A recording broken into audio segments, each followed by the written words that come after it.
Franklin, come on up here. He didn't know I was going to do this. Come on up here. You have an incredible testimony.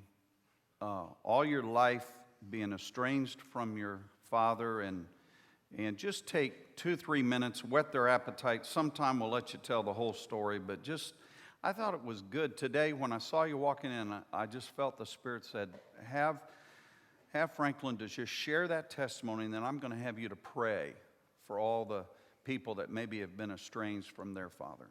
Appreciate it. Thank you. I definitely was not prepared for today to come up here. But as long as I am, at least I'm wearing my Converse today. So Here we go. You look good. You look Thank good. you. Just a short story is I was raised my entire life by my mom. I never knew my biological father. And me and my mom were so close. You know, I actually got a little bit clear with my family yesterday, actually, to really understand the full story, because I really didn't know it. And just to let you know how close I was with my mom, from about 0 to, if I break up, I'm sorry. From 0 to 10 years old, I slept every day with my mom, every day. And we just had a bond that was inseparable. And at 7 years old, my mom got remarried. And when she got remarried, right when she got remarried to Eli, she told him he doesn't know his father. He doesn't know who he is. He never really met him. The father didn't want anything to do with him. And so my mom made it a point to have Eli adopt me as quickly as possible. And we never knew why. We never knew why. My mom said, you at least need to meet who your dad is. And, you know, at a young age, I was like, whatever, as long as we go to Chuck E. Cheese, right? So, you have no idea. So, from other people's account, not mine because I can't remember, when I went to Chuck E. Cheese to meet my biological father, he's standing there, and the only reason why I thought we were related, because at the time I was a tall kid, even at 7, I was about the same height and we're the same skin color. And in Brandon, okay, so we're alike. So when I get there, and he's standing there, my mom's in the background. She just wanted to see how I was going to react. And how the story goes is when I'm at Chuck E. Cheese, I literally do this. And I walk right past him. I never knew who he was.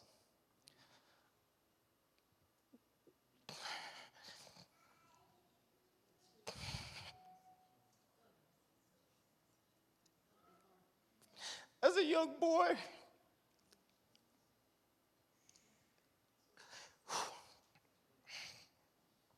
I'm going to share this testimony because somebody who's watching this needs to hear this.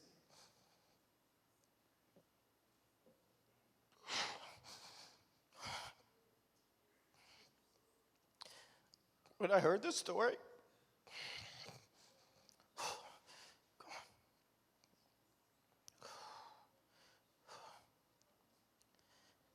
I didn't realize how bad it was.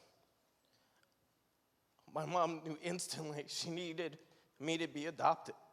And I never knew what was the urgency behind it. Like, it was something that she had no clue about, but she just knew that God was saying he needs to have a father. Yeah. Not a man. There's a difference between somebody who has a child and a father. That's right. I want you to hear this. There's a difference between, hey, I know this guy, that's my kid, between a father who raises a man. Yeah. I truly believe as a parent, your obligation is to make your child the best adult possible. Yeah. And then you let them go. My mom made it so urgent that at 8 years old, almost 9, I was adopted. And my biological father gave up all rights. He owed so much child support. And he just realized, like, I'm going to go to jail. I'm never going to have this relationship. I might as well give him up. And that's what he did, which is fine. You know, God had a plan. And I'll tell you the plan. At 10 years old, I had a baseball tournament, and my mom was pregnant with my baby brother Jordan, and she's giving birth at that time frame.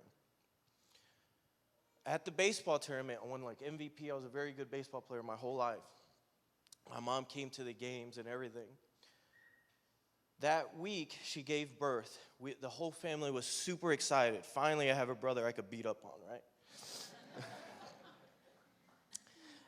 And when that occurred,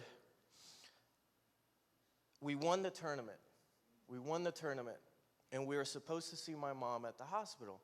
And so everybody is super excited because my mom was the type of person that when you meet her with her smile, you'll never forget her.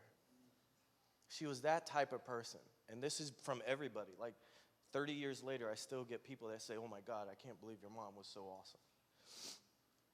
That night, we got a phone call. "Hey, come visit your mom and Jordan. Everything's fine. Just come and say hello. The baby's doing great." I get a call. That Saturday, we go down there. When I get there, the entire waiting room area is there of my family, and they're all crying.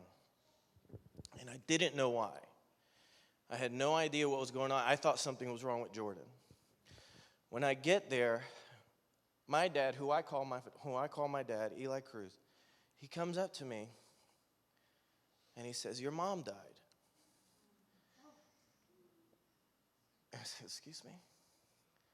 He said, "Your mom died." And I didn't believe it. I thought it was a joke. And I ran out. And you know those things you push to open the door?